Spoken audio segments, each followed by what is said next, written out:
Thanks for tuning in to the Drive On podcast, where we're focused on giving hope and strength to the entire military community.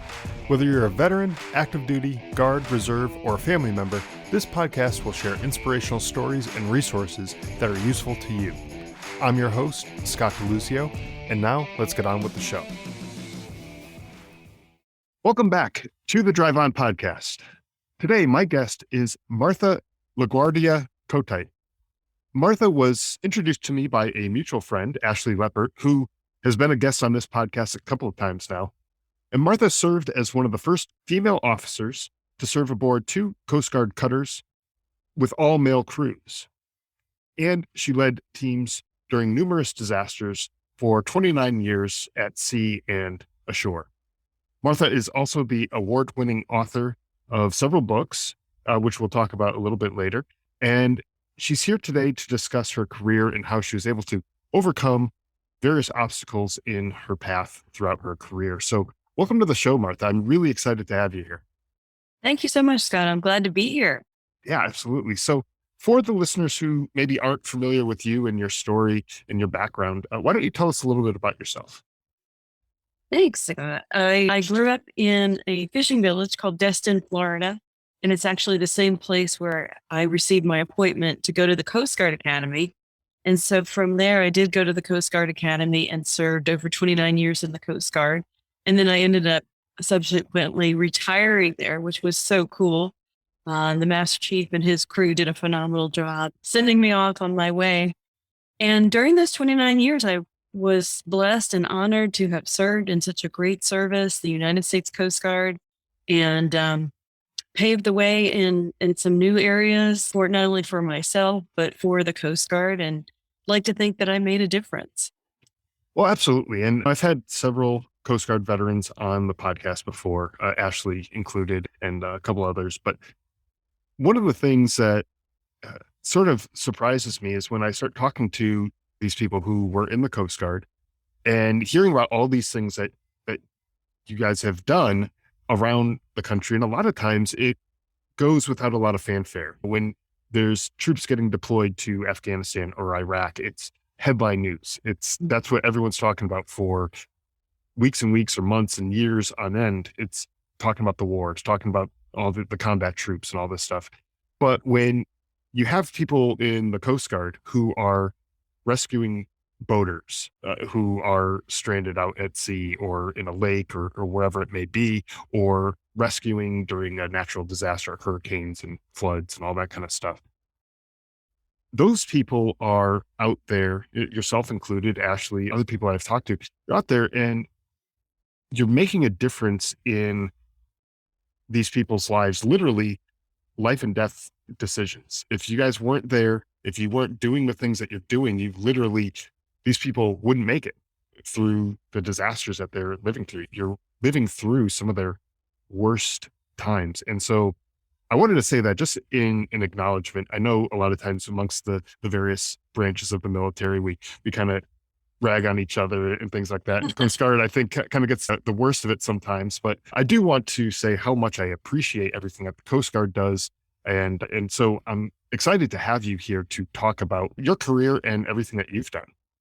Well, thanks. And to your point, that's exactly what happened when I came to realize I wanted to write my first book, which was a book that started out to show 2 sides of the Coast Guard, our small boat missions, what we do at sea and close to shore, and also in the aviation community.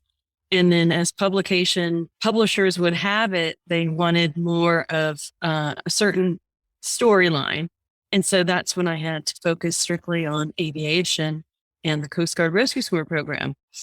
And that team of people that are flying in helicopter, descending down at the moment when someone can nearly die and putting themselves on the line, and then off the hoist, as you know, to risk their lives to save strangers, and many times without so much as a thank you. So the recognition was not there at the time that I was writing this book. And also the acknowledgement of this amazing community of people was not necessarily known by many of us in the Coast Guard, because I had served on 2 ships by that time, and then ended up in what I call my passion was to tell the Coast Guard story as a public affairs officer for the Pacific Northwest. And I walked into the office one day and heard of them retelling this story about a cave rescue where a helicopter flew into the cave.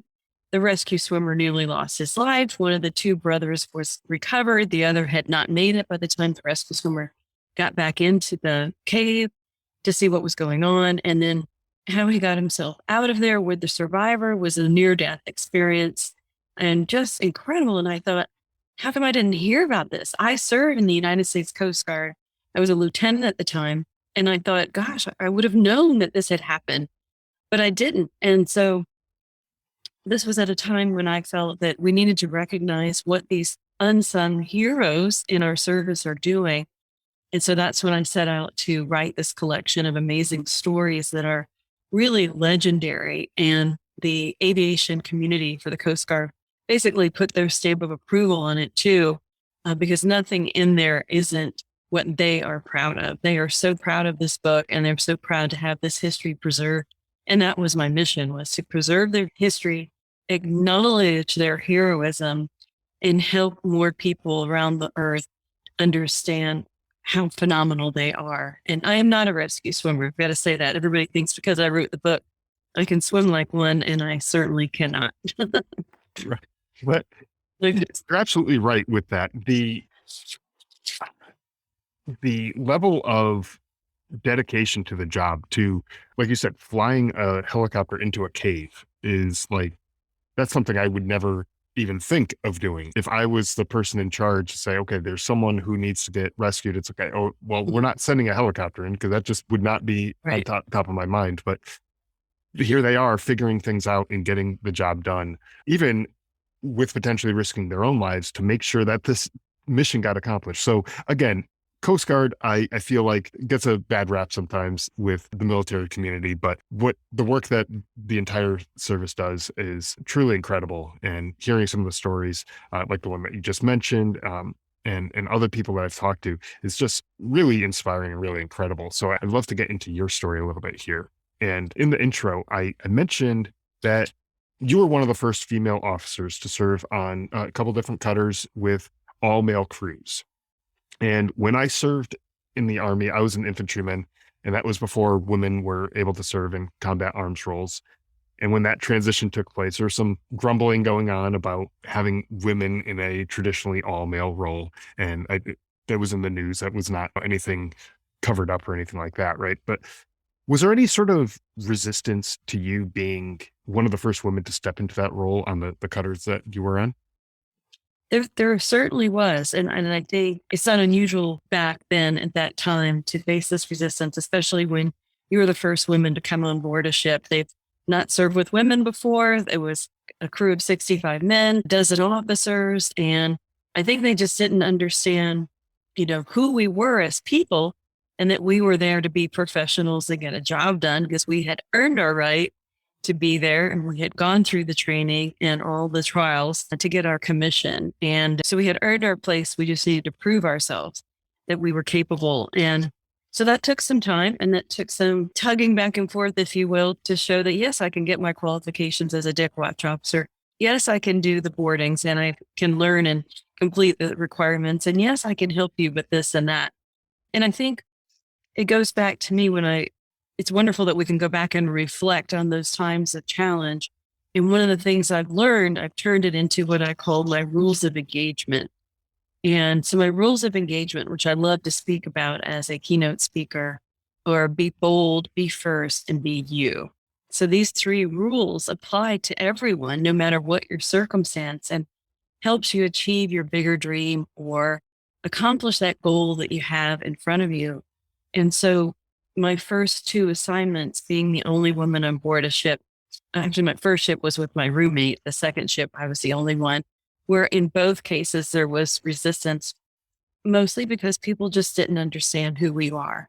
And I got to give a lot of credit to some enlightened individuals like my first chief, Quartermaster Chief Stephen Mackey on my first ship, who was bold, just like we were bold coming on board and accepting this assignment. he was bold to reciprocate and say, I believe in you. I see that you can do this. You can perform what you need to do on your watch, just like anyone else, and that your gender doesn't matter. And I believe in you.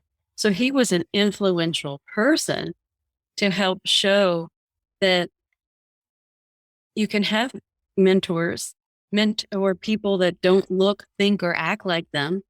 And you can create this cohesive team and help change the culture by being bold. So I think it was a two-way street, not only myself being bold and taking a step into an unknown, but also my chief being bold and saying, I believe in you. I'm going to give you a chance. And then others followed. So in the end, it was very successful. And obviously I got a second tour afloat as executive officer on a 110-foot patrol boat, which was pretty much an amazing opportunity. And I love that assignment as well. Yeah. And so it seems like, it's really just getting out there, doing the job, and showing to the people who were maybe doubting you, doubting your abilities, whatever, just because of who you are as a woman, right? And just getting out there and doing the job and showing, hey, look, I can do this. There's nothing really standing in my way other than maybe you and your own preconceived notions of what you're able to do, right? It's like, but get out of my way so I can go and do the job that I'm here to do. And it seems like obviously having the support from the leadership on that ship was also beneficial to you as well. But by having that attitude of like, I'm here to get this job done, and Mhm. I'm going to be bold. I'm going to be myself. I'm just going to go out and do this stuff. It allowed you to prove yourself and move on to another position again as one of the only female on the ship, right? And it allowed you to prove yourself in bigger and better ways. And it seems like you've built on that throughout your career as you've stepped up into increasingly more responsibilities and higher level positions. You were able to build on that, right? So, how were you able to, I don't know if you want to start as far back as when you joined the Coast Guard, but were you able to see your path when you first started? And were you able to kind of pave your own path and work your way to get to a certain destination in your career? How did that work for you?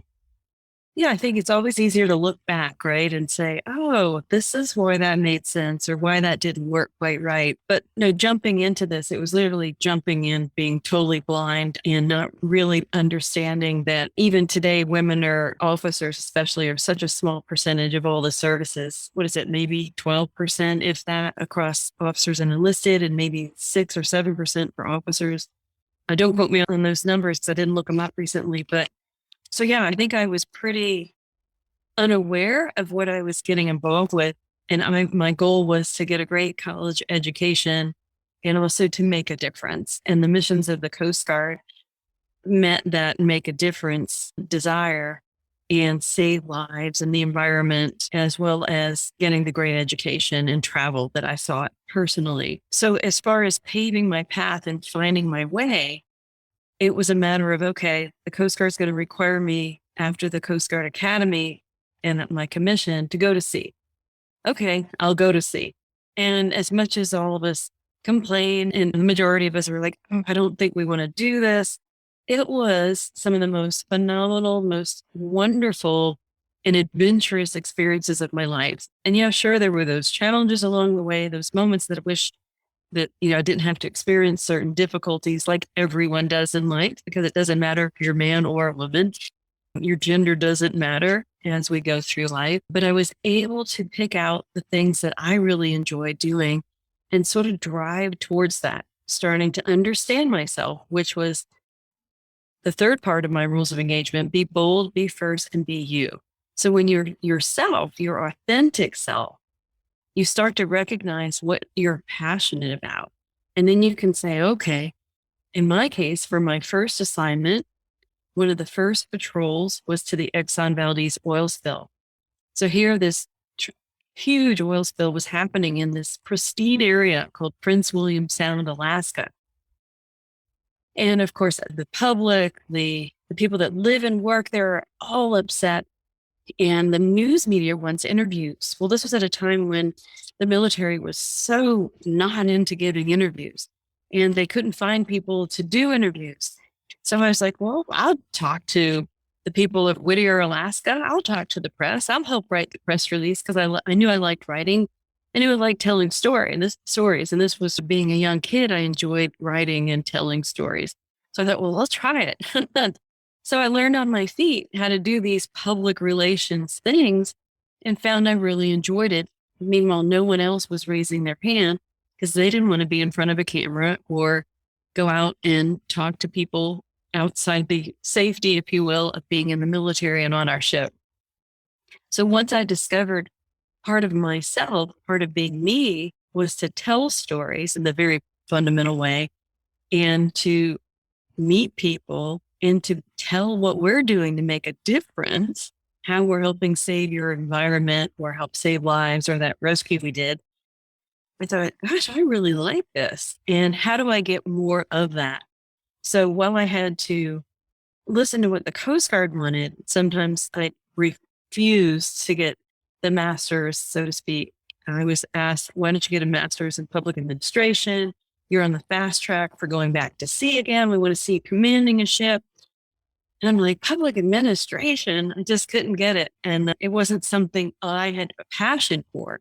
Now, if they said journalism or media relations, and I did apply for those opportunities, but was always a second alternate because my male colleagues got it, and good for them. But ultimately, I did become a spokesperson for the Coast Guard. Ultimately, I did fulfill my dream of getting a master's in journalism, and I got it from Harvard of all places, all because I wanted to be me. And so I carved that niche that didn't exist in all the services at that time in a field that was thought to be for those who are on their way out. They couldn't possibly succeed as commanding officers.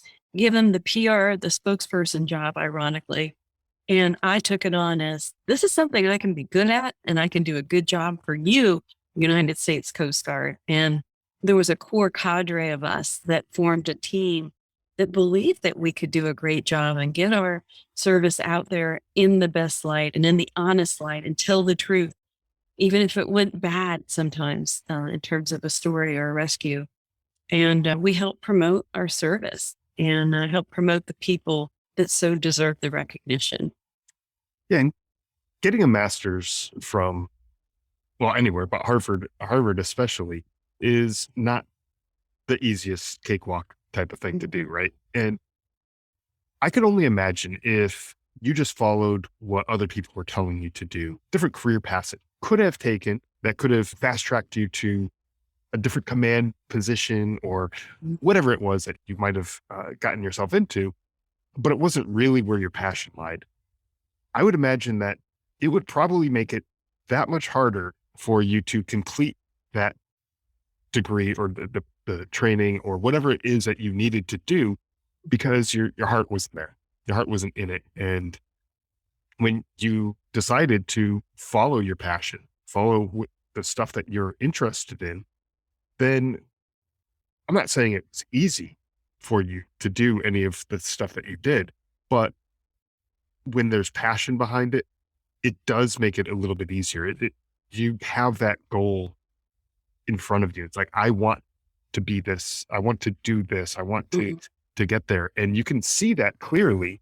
And it helps you to bring that best effort forward. Whereas if it's something that you're just sort of doing because someone else is telling you that you should be doing it or whatever, I can't really see the passion being there as much as something that you really are interested in, right? Right. And I'll admit there were some jobs that I didn't want to take, but the assignment officer said, this is where we need you. This is where you're going. Sure. And because of my lack of knowledge or lack of experience, I didn't necessarily agree, but I had to go along with it. So every now and then you have to say yes to orders and take those orders.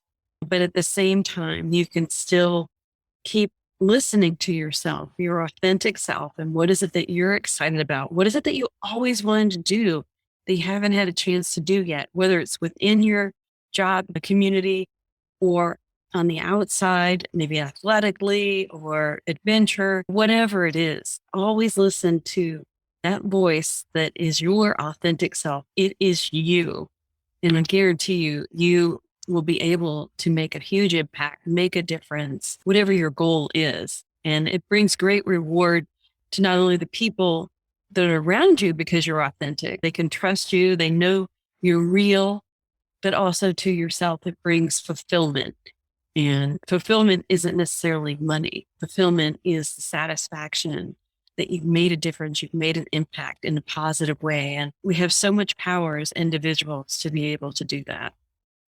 Yeah. And it feels good too when you accomplish something that you're passionate about, that you set out, it's not going to be the easiest thing, but it's something that you want to do, and you work hard at it, and you accomplish whatever this is, whether it's a certain degree or a project or whatever it is that you're doing in your life, and you apply yourself, you work hard, you get it done. At the end of the day, you can look back at it and say, holy crap, I did this. But, and maybe a few months or a couple of years earlier, it may not have seemed possible, but then you look back and it's like, I did this. This is something to be proud of. And that just makes you, overall, it makes you feel good about yourself and your abilities and everything like that. And I think that's pretty incredible. I mean, I know, to your point about having to do certain jobs that maybe you weren't totally passionate about. I know when I first graduated college, I worked a few jobs that I did them. They weren't totally my passion, but I worked on my passion in my own time and stuff that I was interested in. And now I have a business that is doing the stuff that I'm passionate about. And so I was able to work my way to get to that point. And for me, it's just fulfilling knowing that I was able to put in the time and the effort to get there. So I know exactly where you're coming from. And I encourage people to follow your advice and follow in your footsteps as far as following that passion and doing those things that really light that fire inside of you and make you Yes. feel good about what it is that you're doing, right? Yes. And one other thing I'd like to add is, so in my rules of engagement that applies to anyone's life, and whether you're in business, military, what have you, just starting out or in a place where you're looking to transition, whatever that is, the rules are be bold, be first, and be you. So part of being first is not necessarily the kind of career path that I've had where you say, oh, Martha, you were first here and first there and first to do that. There are plenty of opportunities to be first, and you don't have to be a 4-star admiral. You don't have to be the first to do whatever assignment where you get all the recognition.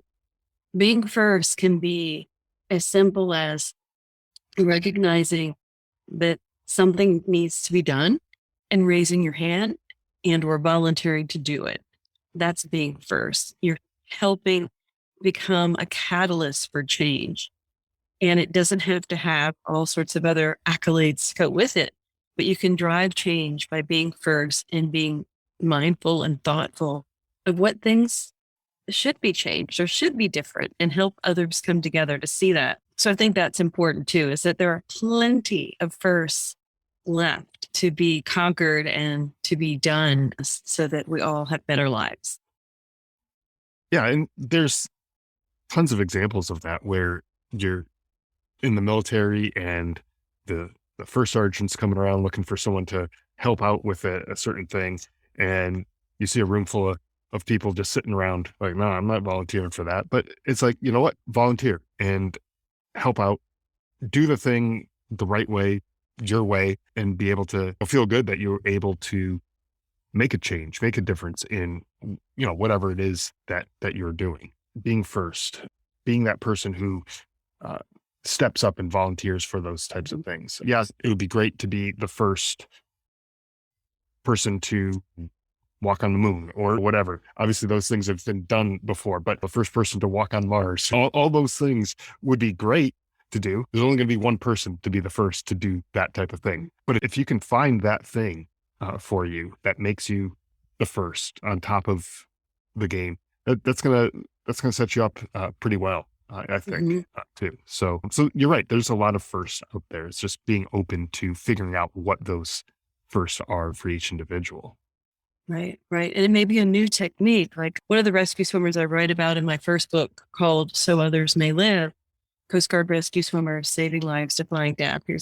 I don't know if you have video when you Yes. post, but here's the cover of it. So chapter 3 is the story of Senior Chief Jeff Tunks. And not only was he the first to have a rescue outside the training scenario, because when this program started, we were still wrapping our sweaters in blankets, so to speak, and saying, no, you're not leaving the safety of this cabin or going outside of a training scenario because it's too high risk.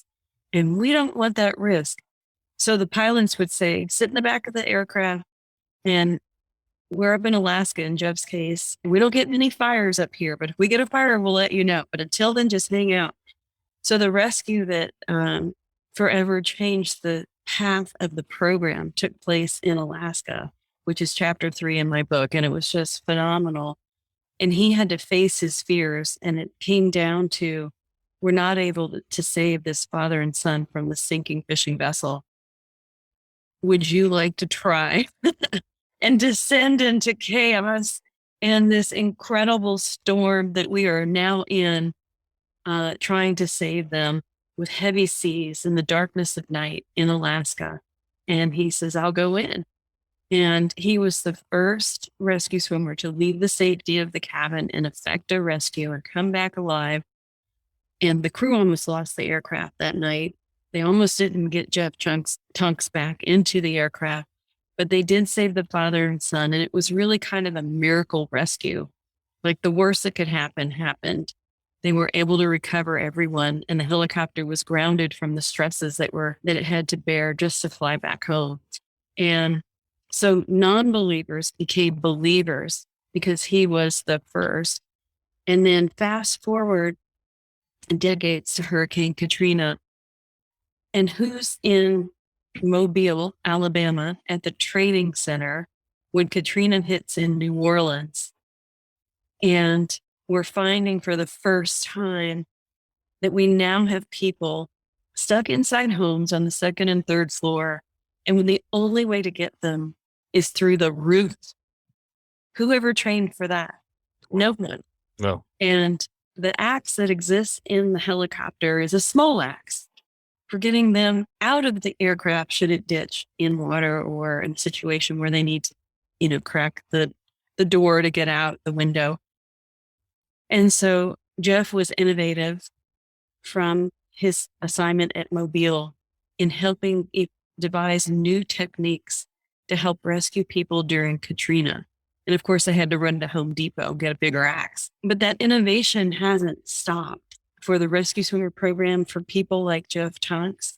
And I think once you get into that mode of being courageous, facing your fear, going out to where no one has gone before, and of course you're trained and you're the best you can be at that moment, but you use everything that you have gained in your training and your wisdom and your experience or lack of experience. And you take that step and you go out, and then you could save lives in the case of these rescue swimmers and aviation crew members and pilots. It's just phenomenal.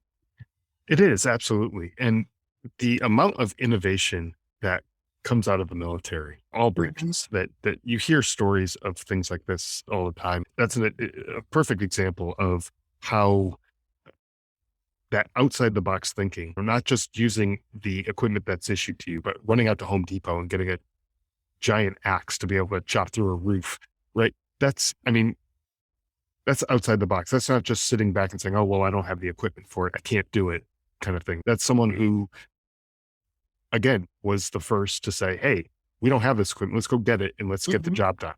Yeah. No matter what it takes, we're going to get it done. There's people out there who need to be rescued. They need to be saved. And we're going to figure this out. Even if it means chopping up the roof with a giant axe, we'll figure it out and we'll get it done. And I know when I was training to go to Afghanistan, we had a situation where we got a lot of our Humvees stuck in the mud on it was the dirt road that we were driving on. It had gotten washed out, and we thought we could make it through. We ended up not being able to make it through, and we were in the woods. And so we fortunately had some axes with us. We chopped up a whole bunch of trees. We used those to get traction out from underneath, but we could have just sat there and said, well, send us a wrecker to come pull us out. But we figured it out. It was hard. It was frustrating. It was potentially dangerous because none of us were, professionals at chopping down trees or anything like that. But we did it anyways, and we figured it out.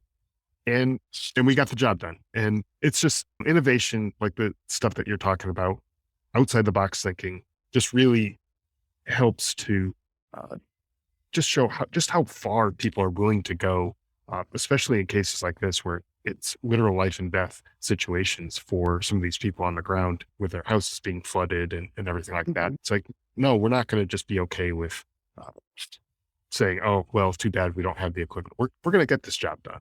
And that to me is very motivating, and knowing that there's people out there that are willing to push the envelope and think Yes. outside the box like that, right?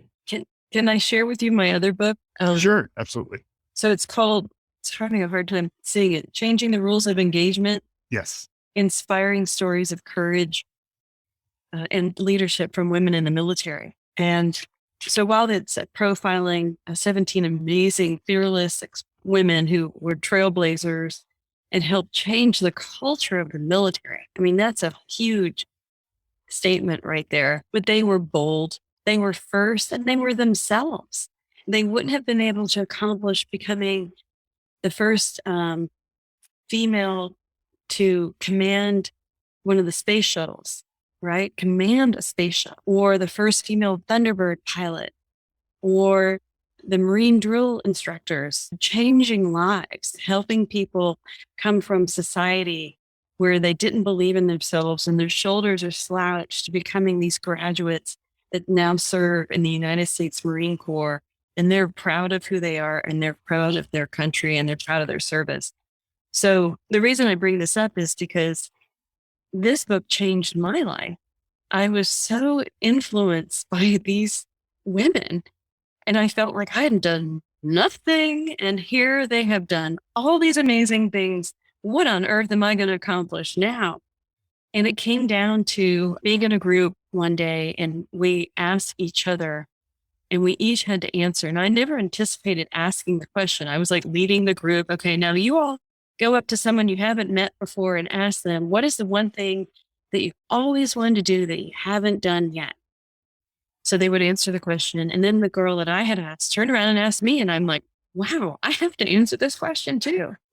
And what occurred to me, and if you do this exercise, it might be quite interesting and eye-opening, is the one thing that I hadn't done up to that point, I was mid-career, was gotten my degree in journalism, because I had become this pro media relations spokeswoman for the United States Coast Guard. But I had 5 days of training. I didn't have the schooling, everything was grassroots, and I did a really good job, but I felt like I hadn't validated myself. And if you compare me to the next person who got the degree plus this and that, I felt like, gosh, I really want to get that degree. And then plus it helped for promotion. I found out later that I had to have it anyway, but I got it in journalism, and I discovered I could get it at Harvard. And I thought, oh my God, can I do this? And it was nerve-wracking. I didn't know if I could do it. And I just took that step by being bold, being first myself, and being myself. And I fulfilled it. And I give credit to all the ladies that I interviewed in this book for influencing me, because they're so relatable to each of us, men, women, no matter how old we are, how young we are. But if you want to achieve your bigger dream, it's about surrounding yourself with a team of supporters who believe in you. It's about being bold. It's about being first. And it's about being yourself. And just figure out where you want to go. Maybe ask yourself that question. What is the one thing you've always wanted to do that you haven't done yet? And carve out the steps and talk to people who can help guide you and believe in you. And you'll get there. Guarantee it. You will get there. Yeah, and I think that's a great point that you just made, is talk to the people who have been there already, who have maybe struggled through the process to get to where you want to be, and they can maybe help you get to that point. I don't want to say easier, because sometimes struggle is a good thing to help you learn the process and everything, but they can show you the path. And so that way it's a lot easier to get to your destination if you have the roadmap in front of you, right? As opposed to just stumbling your way across and, Mhm. and managing to make it to that destination somehow by some Mhm. grace of God or something. If you have that roadmap laid out in front of you, it just makes that whole process that much easier. And I think it's necessary to have some sort of mentor to help guide you along that Right. path, right? And as a guide, and life is, you might agree with this, Scott. Tell me what you think. Life is a zig and a zag. It's not a boom, day one of 29 years in my career. I know exactly where I'm going to end up. Not at all, not even close. I zigged, I zagged, I did this, did that. I failed at that, but did well at that. And it's not easy. No, it's not, but you're absolutely right. There's a lot of zigging and zagging that goes on in life in general. You might start a career that you're like, I'm all in, I'm passionate about this, and you find out it sucks and you hate it. And after a few years, it's like, I don't want to do this anymore. So you figure out what else you can do, maybe with your skill set, and you move on and you pivot into something else and you grow. It's not failure that you tried something and it didn't work out. It's a learning opportunity. You now know that, okay, that thing that you did before is not the thing that you wanted to do. And now you move on. Cool. You can check that box. You've done it. And now you can move on and try something else. But it's all about learning from the past. You said it a couple times already. You can look back in hindsight and see all of the steps that you took to get to a certain place, right? And that place may be good or bad, but you'll be able to see what took place over that time period. And the best thing I think is that you learn a lesson from all of it. Just Mhm. Oh, take the yeah. time to learn, right? And then one thing I would like to share too, I think I read where June is PTSD Awareness Month. And I know we also have a month where it's suicide awareness. And there's a connection, I believe, between PTSD and suicide prevention. And I'm a huge advocate for helping those who need help to prevent suicides. And I believe, having witnessed losing my own brother, my older brother, to suicide when I was a young person, a teenager in high school, I've made it part of my life to make a difference and save lives. And I never thought I would end up in the Coast Guard, but that met all those mission needs for me personally. And what I want to say in the gist of what I've learned a lot from that experience, but I've also learned from others. And I was blessed with the opportunity when I was a lieutenant in that Pacific Northwest office, telling the Coast Guard story as a public affairs officer. One day, a chaplain walked in, didn't know me, didn't know anything about my background. And he said, "Martha, I need help telling this story. It's a suicide prevention story. We have a young man who's accomplished, very successful. He's attempted suicide and shot the side of his face off with a shotgun. He has lived and he's willing to tell his story about why that was not a good idea." So I was instrumental in working with the Chaplain Corps, which is also part of the Navy, as you know, in developing a suicide prevention video and training where I interviewed people who had lost someone to suicide. And I interviewed the survivor of his own attempt on his life. And all the while this was happening, I had not healed, unknowingly had not healed from the loss of my own brother. So while I was going through this process of interviewing, asking questions, learning, documenting, filming these people who had lost someone that they had lost, I was healing in my own way too. And of course, I had like nightmares at night and was going through my own PTSD, which of course, early on and years ago, we never knew it was called PTSD. And I'm sure mine is a mild version. I'm not saying I'm anything close to what I know people who have severe PTSD have. I'm not comparing myself to that, but I'm saying I had my own struggle mentally too with regard to healing from the loss of someone. And I got help by going through this process and learning and meeting others who had lost someone. And I think some of the greatest gifts that came from this that we were able to share through this video and this training was a doctor at Madigan Army Hospital in Washington State had shared that People are walking around feeling suicidal every day. You don't know who they are. There could be 20, 50 people on the sidewalk in front of you, and some of those people are feeling suicidal. For those of you who are feeling suicidal, recognize that it is a temporary situation. It is temporary. And suicide is a permanent choice. And when someone elects to take their own life, you leave behind a disaster of pain, of trauma, of loss, of all these people that you might not know love you, they love you. And you leave a hole in that space where you belong. And we each have a place and a purpose for being here in this life. And you have a role to play. And if you need help or are feeling suicidal, it's time to ask for help. And it's okay, because there are 50 other people within your realm that are probably feeling suicidal too. And it's time to ask for help and feel good about it and recognize that you can get help. You can see the light again, and you can live that life and fulfill your purpose and your passion, because you have a place here. And life is precious, and you are precious. And I can only tell you from the loss of my brother that I still think about him most days. It took decades for me to not think about him every day and feel so filled with loss, because he was my role model, my leader, my path into life. And it was crushing. And we had no idea what he would do. And all I can say is it's a selfish decision, and you can't see the light. And I hope that helps. I think it does. You're right. There are people out there, and you don't necessarily know who they are, who are walking around struggling. Could just be a person you bump into at the coffee shop or walking down the sidewalk or whatever.